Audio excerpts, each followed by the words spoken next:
আসসালামু আলাইকুম বন্ধুরা। পশ্চিম বাংলার হুগলি পৈনানে যে বিশ্ব ইজতেমা আয়োজিত হয়েছিল 2, 3, 4, 5 তার আজকে শেষ দিন এবং দোয়া।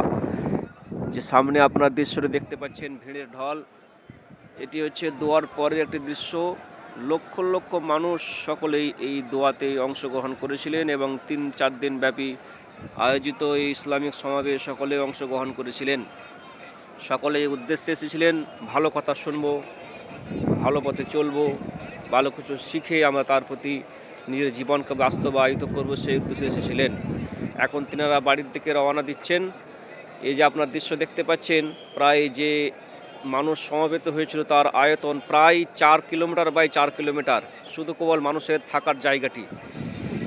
এবং এই প্রত্যেক দিকেই প্রায় এরকম রাস্তা, যে রাস্তায় সামনে ভিড় দেখতে পাচ্ছেন, মানুষ বেরিয়ে আসছে, এরকম রাস্তা চারদিকেই প্রায় 30খানা করে আন্দাজ বা আমার আইডিয়া এরকম রাস্তা করা রয়েছে। সমস্তটা ঘোরা সম্ভব হয়ে ওঠেনি।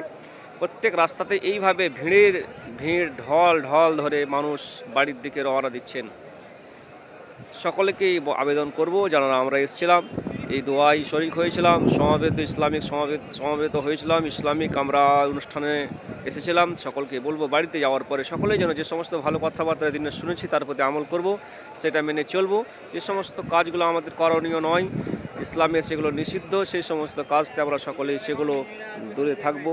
এই উদ্দেশ্যে সকলেই আমরা বাড়ির দিকে রওনা দিব। আল্লাহ পাক সকলকে আমাদের আমল করতে তৌফিক দান করুক।